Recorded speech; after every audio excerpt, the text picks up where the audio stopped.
There.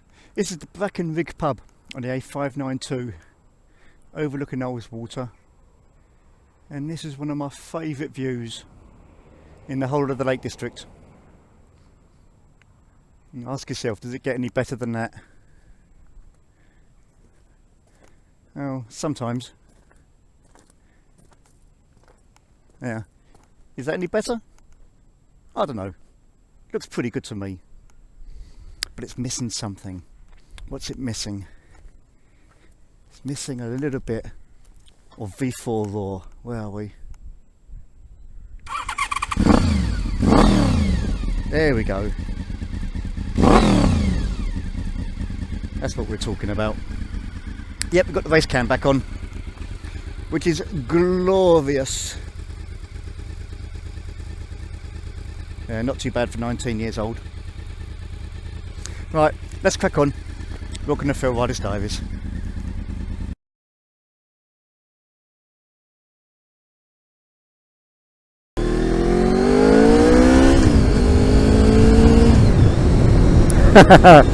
Yeah, we love the sound of that, don't we? And we was talking the other day on the Idiot Collective just how important is the sound of your bike to you. Not only when you bought the bike, but you know, just in general. Do you like your inline fours? Do you like your V-twins? Do you like your single thumpers?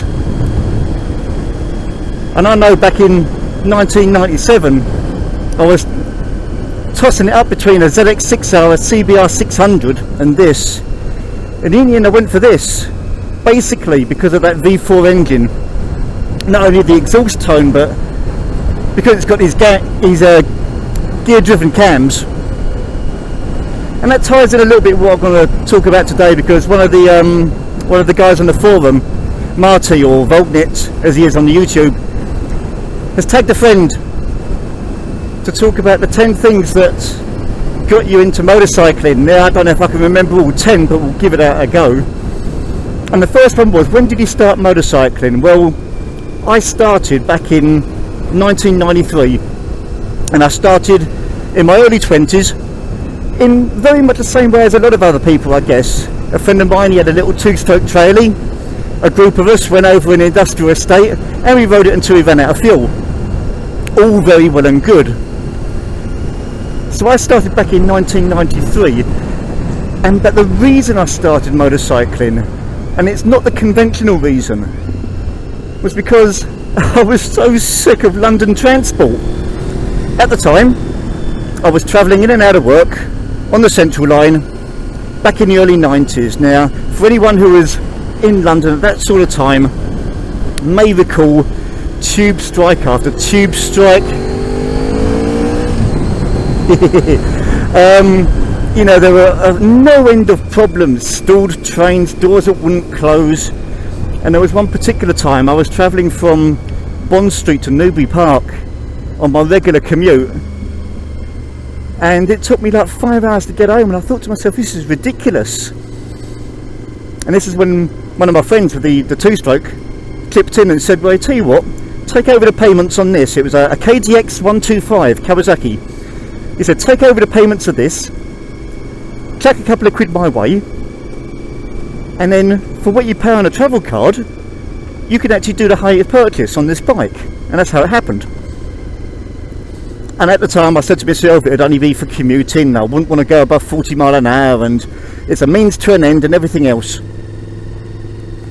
And then within something like 4 years, I'd taken my part 2, sold everything I had and bought this. So that was basically the ins and outs of how it happened. So bringing me on to the next question is, how many bikes have you had? Well, I've only had three bikes in my whole motorcycling time. So that was a KDX. I had a little Bandit 400 as my first kind of big bike after I passed my part 2. And then I was looking at Triumph trophies of all things. Triumph trophies, because I like the idea of a sports tourer. And he started looking into it, and that led to other things, and I then started looking into VFRs. And I would have been very happy with the Gen 3, they call it, the RC36, which was the model before this one. And I was saving up my money and hoping to sell my car and sell my Bandit.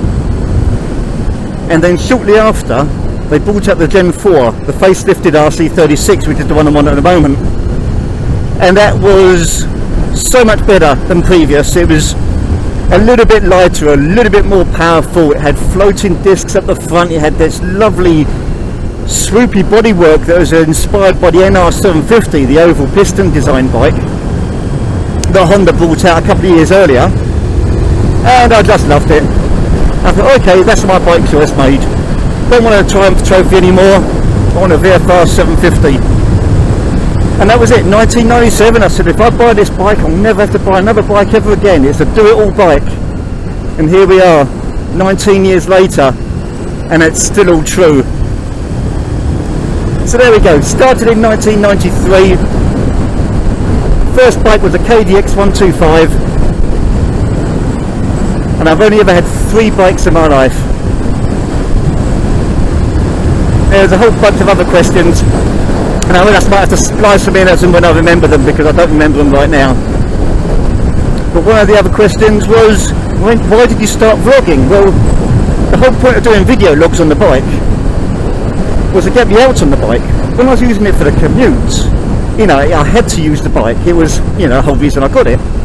But when I moved up here to the Lake District, you know, everything's kind of like 5 minutes away. I can go in the car.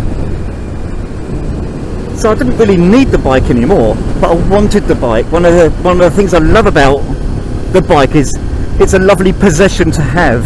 It's a lovely thing to own. So I wanted to make sure I used it, and that's really why I started video logging, was to make sure that every time I video logged, naturally I was going out on the bike. Now, even if 90% of the time I ride the same sort of roads, there's nothing bad about that. It builds up this familiarity, but it keeps the bike turning over, and it keeps my brain a little bit more in tune. Now, I'm not doing 40 miles a day every day, which is what I was doing in and out of London. I'm probably only doing about 200 miles a month, which is a pitiful amount, really.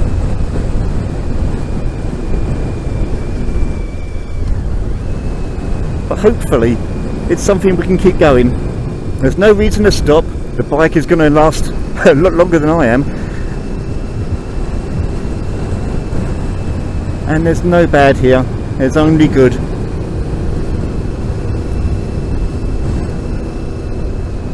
What other video loggers do I follow? Well, naturally I follow Del Boy's Garage. That will come as a surprise to absolutely no one, because back in 2013, frankly, if it wasn't for that channel, this bike wouldn't be back on the road. The local garages, they weren't interested. They thought it was too much work. I didn't know a thing about motorcycling at the time, and slowly and surely I learnt how to strip down brakes, how to bleed brakes, how to clean brake bobbins, how to change my chain and sprockets, how to put on a race cam. Oh, I love that thing. So yeah, naturally I'll follow that one. Roadcraft Nottingham is another one. It's a very, very good one. And one of the things about people who vlog is they need to know how to put themselves across. I don't know if I do it particularly well. I tend to go off on tangents a lot of the time, but I find that the good vloggers, the good YouTube channels, are the people who can say what they mean to say succinctly and concisely. So, Del Boy's Garage, very simple. It's not rocket science. Don't swing at it, monkey boy. You know how to do this stuff. And Roadcraft Nottingham is very much the same. He'll just point out the basics, the black and white theory. He won't dress it up in shades of grey. And I like that. And I guess that's where it's the case, is that everybody learns and everybody listens differently. So you just got to find the one who really kind of like gets on your wavelength, the one who you can tune into, the one who's, when they say something, you can actually take it on board and understand it. And not everybody can do that.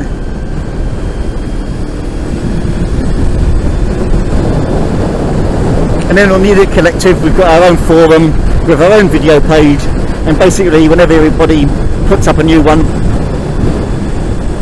I'll just see their videos and see how they got on.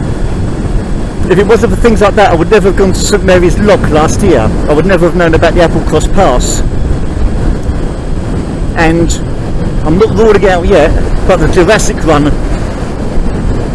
later on this year, which is the Idiot Collective Beano down in Dorset, after seeing the videos from last year, you think to yourself, yeah, you know what, I really want to do that. But, you know, unfortunately everything's got its priorities. And as much as you hate it, work is one of them. But still, we remain optimistic. So what's that, 5 of the questions answered? Something like that. I'll dig out what the other 5 are and I'll come back to you in a separate video. But other than that, I'll leave you with this. So take care everyone, and I'll speak to you all soon.